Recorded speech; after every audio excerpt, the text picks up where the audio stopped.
Hi grade 5, so today we're going to be looking more at the Great Lakes and St. Lawrence Lowlands region. Please fill in your table when you find new information. So make sure you're looking for landforms, natural resources, and all those great things. All right, so many years ago, glaciation led to the formation of giant depressions, holes that filled with water. Today, these depressions are known as the Great Lakes. 5 Great Lakes. The 5 Great Lakes are Lake Superior, Lake Huron, Lake Ontario, Lake Erie, and Lake Michigan. Lake Michigan is the only in the US, so we don't have any part of Lake Michigan in Canada.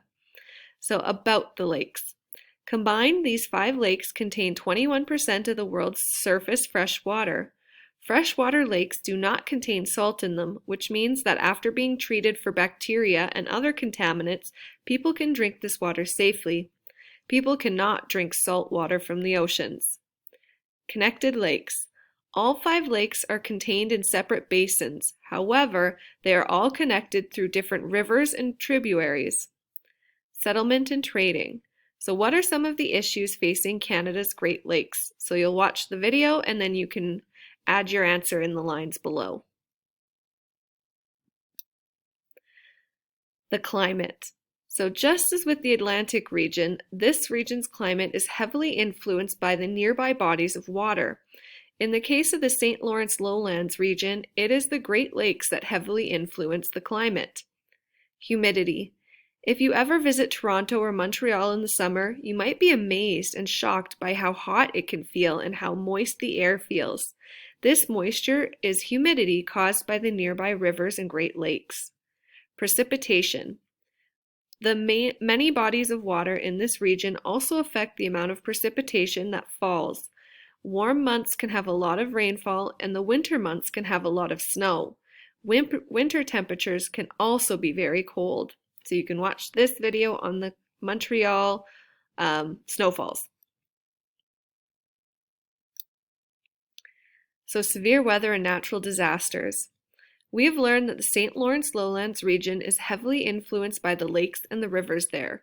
What kind of severe weather do you think occurs here? So I want you to pause the video, take a moment to jot down your prediction.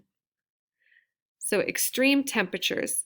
This region can experience extremely cold temperatures in the winter and very hot, humid conditions in the summer. Flooding. There can be a lot of precipitation in this region, resulting in flooding. Flooding can result in damage to property, road closures, and bodily harm to people.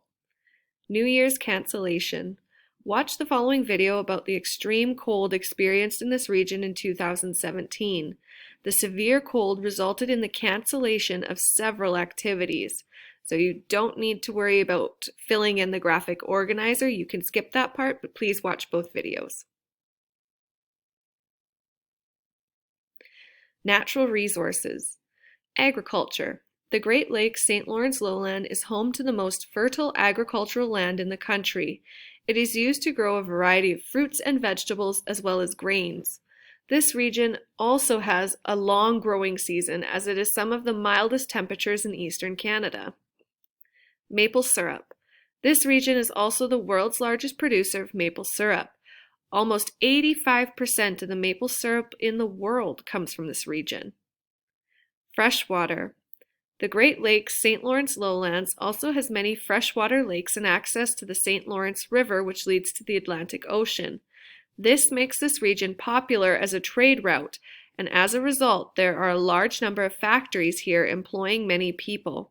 The freshwater lakes provide drinking water, water for bathing, and water for cooking as a few examples. Wildlife. The freshwater Great Lakes make an excellent home for many diverse species. Some of the animals you can find here include a variety of fish, red squirrels, cardinals, wrens, lynx, and moose. Vegetation. This region's forests include some of the following trees: birch, hemlock, oak, white pine, fir, beech, maple, spruce, and more. The great soil also allows for the growing of many berries, apples, tomatoes, and more.